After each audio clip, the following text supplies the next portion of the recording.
कृष्ण चैतन्य प्रभु नित्यानंदा हरे राम हरे कृष्ण राधे गोविंदा. त्यांचं भजन चाललेलं होतं. आलेला समाज असा हळूहळू उठून आपल्या घरी जात होता. आता फक्त तानसेन आणि राजा त्यांच्या समोर होते आणि अशा तानसेनाला राजाला विचारलं म्हणे, तुमच्या मतदानात सर्व लोक मंत्रमुग्ध होत आहेत आणि तुमच्या गुरुजींच्या मतदानात सगळे लोक आपापल्या घरी निघून गेले, असं का घडलं? आणि मग तानसेनानं दिलेलं उत्तर सुंदर आहे महाराज ऐका. तानसेनानं सांगितलं, आमचं भजन हे लोकांसाठी आहे आणि आमच्या गुरुजींचं भजन हे भगवंतासाठी आहे महाराज. आपलं भजन असावं, भगवंतासाठी असावं. देवाची आकारे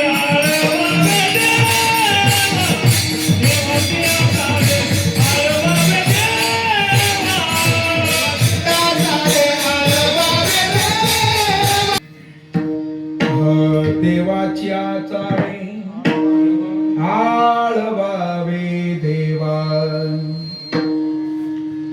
मी गातो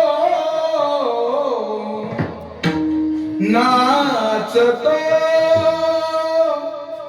आनंदे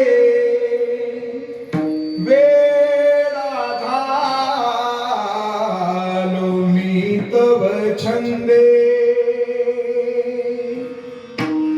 आपलं भजन भगवंतासाठी असावं.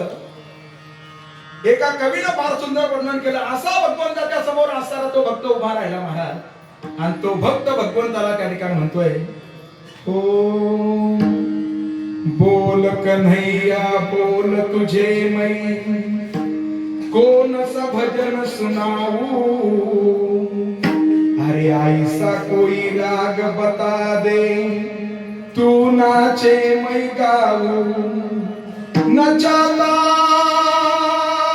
रहूं बार बार सावरे,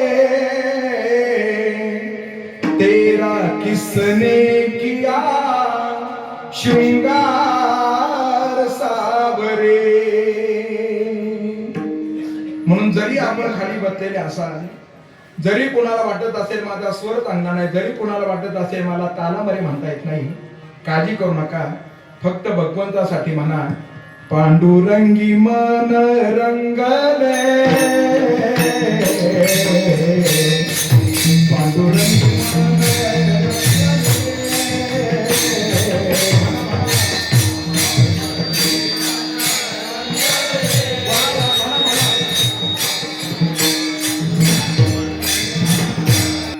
ज्यांनी ज्यांनी भजन केलं त्यांनाही धन्यवाद.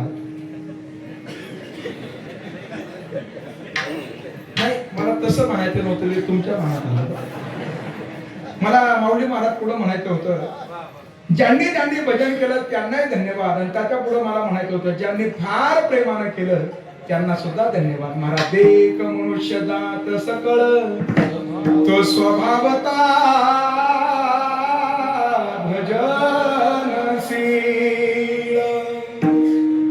संतांची असणारी आवड आहे मायबाप, माझे जीवीची आवडी पंढरपुरा नेईल गुढी. संतांना आवडणाऱ्या बऱ्याच असणाऱ्या गोष्टी आहे. संतांना आवडणाऱ्या, संतांना भगवंताचं रूप आवडतं. आवडे हे रूप गोजिरे सगुण पाहता लोचन सुखावले. जसं सर्वसामान्य जीवाला काही गोष्टी आवडतायत, जसं सर्व पुरुषांना सुद्धा काही गोष्टी आवडतायत, तसं भगवंताला सुद्धा काही गोष्टी आवडतायत महाराज. आणि काय काय गोष्टी भगवंताला आवडतायत त्याची यादी आपल्या समोर ठेवत असताना शांती ब्रह्मनाथ महाराजांचे असणारे शब्द आहे. काय शब्द आहे ऐका सर्वजण. आवड